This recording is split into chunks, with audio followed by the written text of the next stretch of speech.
my name's Becky O'Connor. I'm Head of Pensions and Savings at Interactive Investor, and I'm joined today by James Jones Tinsley. So this is the third Pensions Unpacked podcast we've recorded. It's our attempt to get under the skin of pensions a little bit, unpack some of the jargon, some of the definitions, and today we're turning our attentions to a very important topic, which is pension scams.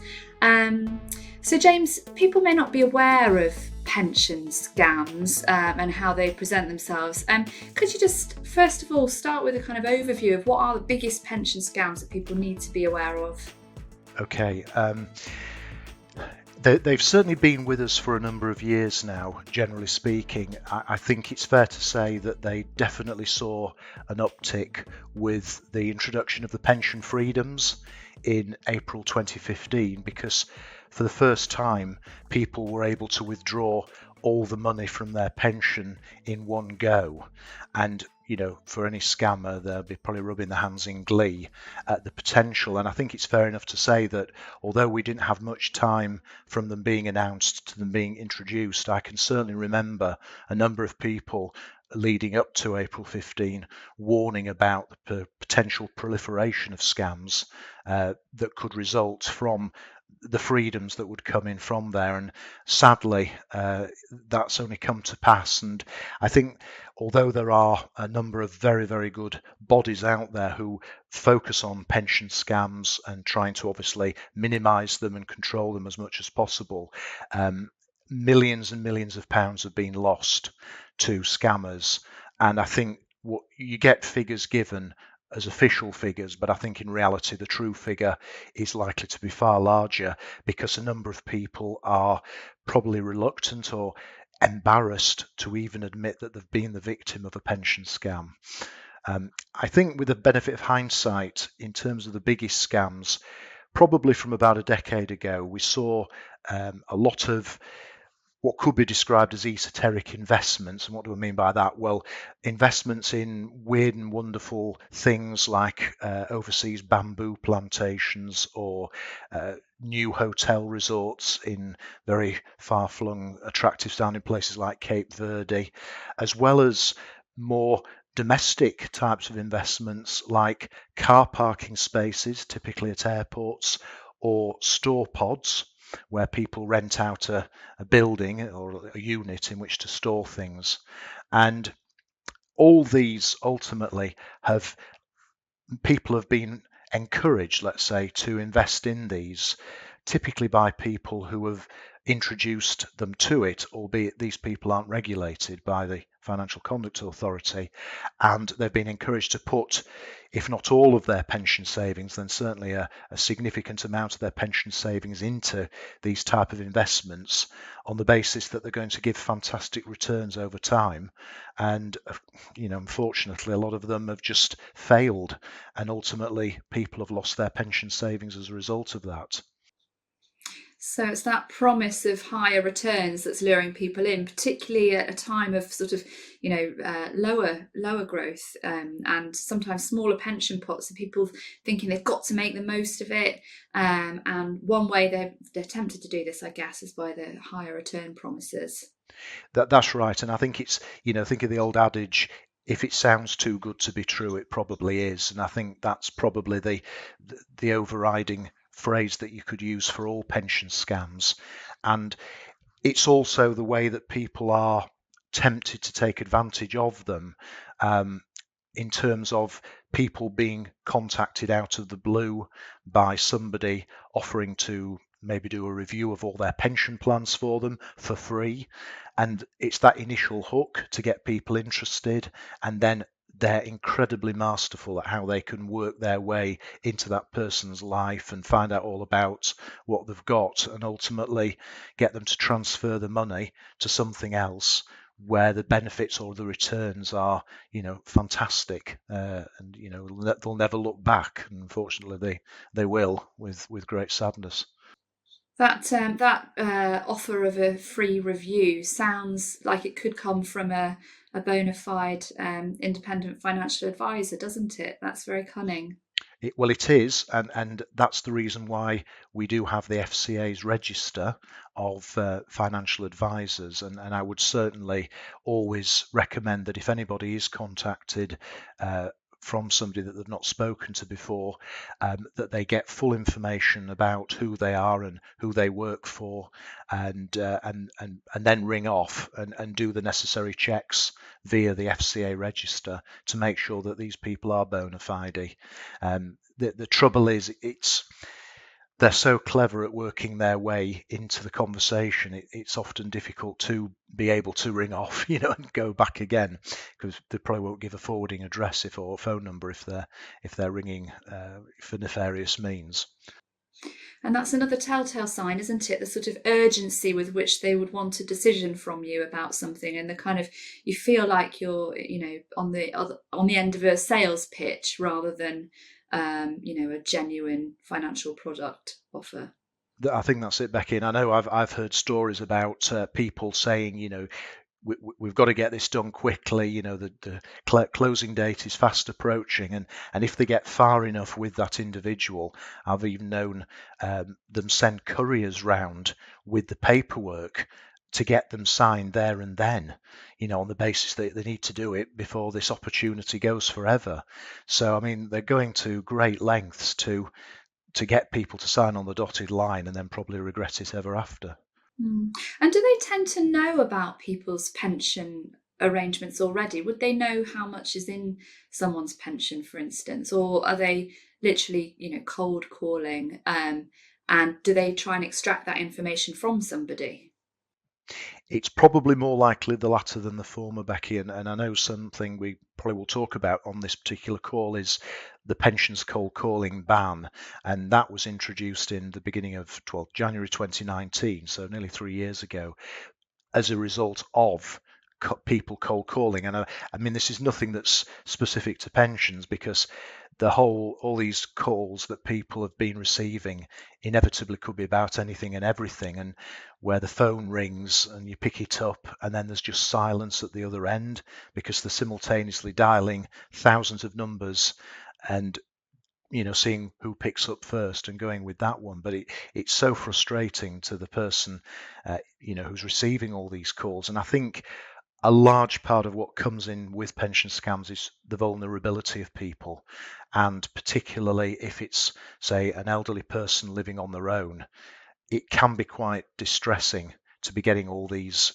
silent calls and then ultimately get one from somebody who will very quickly ascertain who they're talking to and start on the pitch. And it's the more vulnerable somebody is, the more chance they are at success. And I think what I would say as well is that since the start of the pandemic in March 20, we definitely saw an increase in scams then, and people being contacted in a number of different ways, including texts and emails as well as phone calls, even though in theory they are now banned by legislation. I mean, if in doubt, and you are on your own and you aren't sure if an approach is genuine or not, then clearly, check on the FCA register, but also speak to a trusted relative. Sometimes it can be really useful to have that second opinion if you don't know who to talk to. I agree, and I mean, you do hear some wonderful stories about tactics that people use when they think that they're actually talking to a scammer, like screaming down the phone, or shouting sort of to somebody supposedly in the room with them, "Hey Sarge, we've got another one here, let's start that lead," things like that, which are great because they all serve the purpose of putting the scammer off immediately, you know what I mean? But sadly, a lot of people take the call at face value and believe it is genuine. And I think really the simple way to deal with any call from anybody you're not expecting is just hang up. Just terminate the call as quickly as you can. If it's important, the person will get back to you, and maybe in another way, maybe even by letter. But if you're not happy with any aspect of it, just hang up, because it's in your power to do that. So the government's not doing nothing, No. Is it? The government has been making a range of changes, and some of which is very timely, Absolutely, actually, yes. coming in this week, in fact. Yes, I mean, I think we can actually trace this back to a consultation paper that came out nearly 5 years ago called Pension Scams from the government. And within there were a number of suggestions as to ways to try and combat pension scams. And it was certainly a consultation paper that we responded to at Barnett Waddingham. And within there, the first one was what became the pensions cold calling ban, even though it took from December 2016 until January 2019 to actually bring that into force, which arguably was too long. And there did seem to be a lot of deliberation on the government. I think there was like 3 different consultation papers just on that alone. But I think the one thing that disappointed me was when it did come in as part of our response to the final consultation paper, we did say as soon as it's live, as soon as the legislation's on the statute books, what you need is a massive advertising campaign and just put it everywhere. So, radio, TV, newspapers, magazines, billboards, cinema adverts, everywhere. So everybody knows that this pension cold calling ban is in force and what your rights are. Now, I know that wouldn't be cheap, but they did it with auto enrolment, and I'm sure Becky will remember that strange multicoloured furry thing called Worky that came out in 2015 and was literally everywhere. It was on the television, on the side of buses and bus posters and things like that. So they can do it when they want to. And although I know they ultimately ditched that, and so he became known as Out of Worky, it shows that there's a precedent there that that they can work with, and there was absolutely no reason why they shouldn't have done that, because I would imagine there's a lot of people in this country who won't even know there's a cold calling ban, and and so they won't be on alerts like arguably they should be. But one of the other ideas that was in this paper is the one you mentioned, that's actually taking effect from the very end of November this year. And this is focusing on somebody's ability to transfer from one pension scheme to another. Now, up to today, arguably, that person's had what could be referred to as a statutory right to transfer. And what I mean by that is the trustees or the administrators of the seeding pension scheme had no power to stop that transfer from happening.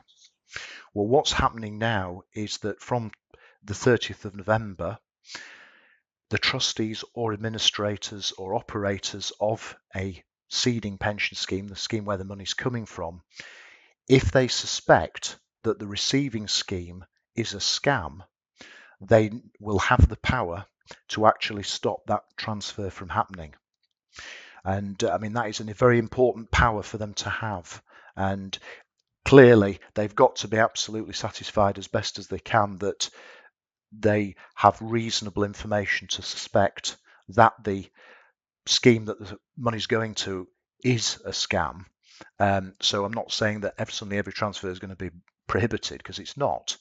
But I think it's a very important power for them, because ultimately, that in many cases that they would be wanting to sort of save the member from themselves to an extent, and not transfer the money away to where they feel is a bona fide scheme, only to see it disappear and never see it again. How often in practice do you think it's likely that people's transfers will be blocked as a result of this new legislation? Well, I hope it's a minimum of times, and I suppose until it's been in force and we've got some data to look at, we won't know the precise answer to that. But what they're actually doing, how they're doing this, is they're going to use a system where there's 2 conditions. Now, the first condition is linked to what the government call a safe list of receiving schemes, and that would include things like public sector pension schemes or authorised master trust schemes, which you typically see being used for auto enrolment. So these schemes where the government have got a lot of knowledge about them and a lot of involvement with them, then if the transfer is going to one of those schemes, then really it should just be waved through by the trustees of the seeding scheme. They only have to do a minimum of checks, mainly to make sure the receiving scheme is legally able to receive the transfer. Otherwise, they can just let it go through. and there will be a number of transfers in that scenario. But then the second condition is for all the schemes that aren't on the safe list, which doesn't mean they're unsafe. I think I sort of feel it's probably not the right word to use in this situation. All these schemes aren't unsafe, but they just don't come under the first condition. But what the trustees and administrators of the seeding scheme have to do is ask the member, the transferring member, and also the people in charge of the receiving scheme a number of questions, and on the basis of the responses they receive, they will then determine if they're happy for the transfer to go through. Again, hopefully, all being well, in the majority of cases, the transfer will be able to proceed. And one thing, thankfully, that the regulations do allow is for seeding trustees and administrators to actually put together a list of, say, personal pension plans that they've transferred out to loads and loads of times, and they're perfectly happy that they're operated by bona fide companies and all that sort of thing. So they will be able to have, and I'm using the words here on the regulations, a clean list of these type of schemes to save them having to go through all the rigmarole of asking lots and lots of questions. So it really will be drilling down to just a minority, and they actually will have a system of what's called red flags and yellow flags, which doesn't mean they're suddenly going to have to start learning semaphore, but wherever they feel there is a red flag being waved, that's where they've got the potential to block the transfer. And to give you an example of where a red flag would be raised, we only have to think about what we've just been talking about with the cold calling ban. It's where somebody is being pressurized into making the transfer, or they've received an unsolicited call encouraging the transfer to happen, or they're being told, if you transfer to this scheme, we'll pay you so much money in your hand, or they feel that they're being put under pressure to transfer. So it's that, courier at the door, please sign here scenario. So hopefully, Becky, it will be a minimum of cases, but it's just important that people are aware, who are looking to transfer, that these regulations will be in force.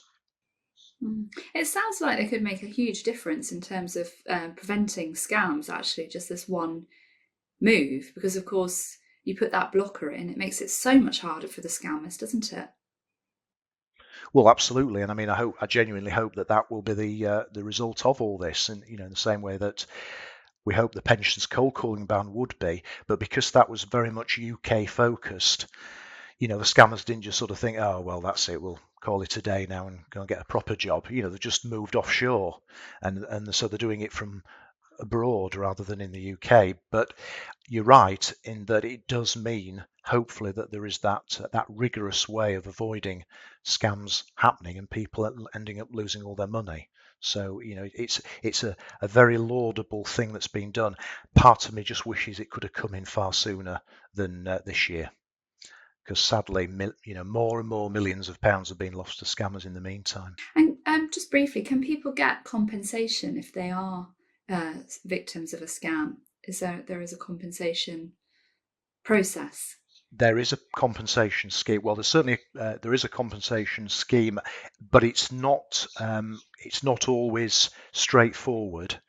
And I think going back to all these weird and wonderful investments that happened in the past, with sort of offshore timber plantations and one thing and another, typically what has to happen is that the provider through whom all these investments have happened, if people complain to them through either themselves or through the Financial Ombudsman Service, and we get to a point where they don't have sufficient funds to pay any compensation payments that the Financial Ombudsman Service tells them to do, then the actual scheme and the provider could be put in default, and then it falls into the Financial Services Compensation Scheme, or FSCS, and ultimately they then have the ability to compensate the people who have lost the money.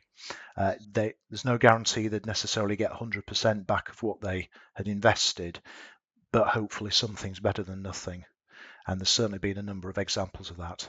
I think we can hope now that this new legislation is coming in that there will be fewer people who need to go through that process to get their money back. But we'll be watching with interest to see how this works and how it reduces scams in future, because of course scammers are very clever and they do tend to find new ways to target people.